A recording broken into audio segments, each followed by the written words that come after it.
And for children who blame themselves for it, what would you say? Well, I guess that's going to be part of the work. Once hopefully they have been able to disclose and their parent has facilitated therapeutic support for them, that's a big part of the work that we would do, to help them to understand that none of it was their fault, and that the one person that we're going to lay the responsibility, we're going to lay the responsibility at their feet is the person who did the harm. Mm-hmm.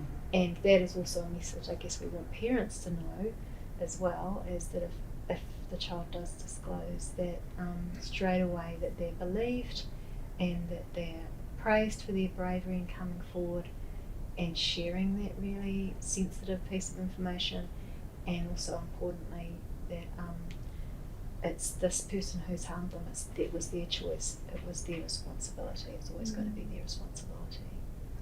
And one thing I'd add there is that, often, as Sam's saying, it's so important for the young person to know it was not their fault. One of the risks is that in our desire to want to say, no, it was not your fault, that if a young person is brave, or actually any person who's experienced sexual harm, is brave enough to go, look, I feel like it's my fault, I feel guilty, why didn't I stop it, why didn't I, all of those sorts of things. That if we jump too quickly to the it's not your fault, then the risk is we're actually saying to them that their thoughts or feelings aren't valid. Mm. And so, really important for parents, even though you sit there and think, oh, I know it's not their fault, to go, wow, it's a really big thing you're sitting with, hey, that you've been feeling responsible. It makes so much sense that you might carry that with you, hey, especially what was said or what was done. But hey, that it was so-and-so's fault. So that we don't jump to the negating or the kind of telling them what it is.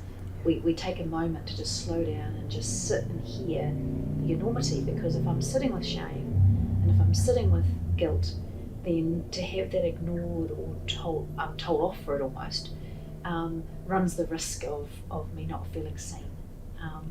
So we don't stay in that blaming place, but we acknowledge it.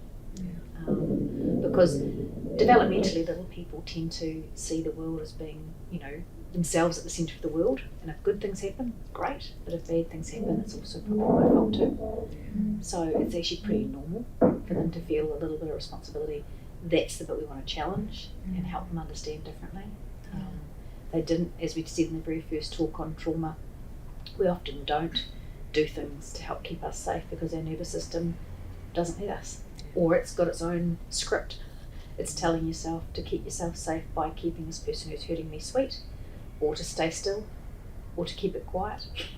That's how your nervous system's telling you to keep safe.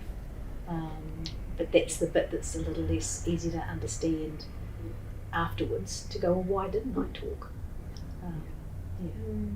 And I think that shame and guilt can be built up over quite a period of time, can't it? So it's not something that can be easily, it can be some of the hardest feelings to work with, I think, when we're working with young people and adolescents. I bet it is.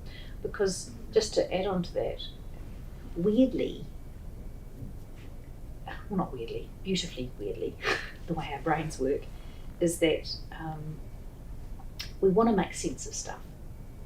And so the idea that someone I love has hurt me, or a random person has hurt me, which again we see as very, very uncommon, is almost more confusing and puzzling to a little person. Like, why would they pick me? And why would this happen? So our little brains can go, well, it must be to do with me. And if I can find an explanation that says, well, it must be because of me, then even though that's a really negative explanation, it's a little bit safer, because then I can still love that person, or I can still know that people in my world love me or are kind of okay people, because if I can blame me, then I'm the one that was at fault. Does that kind of make sense? So that our own way of making sense of the world can work against us in these situations and make guilt and shame more likely.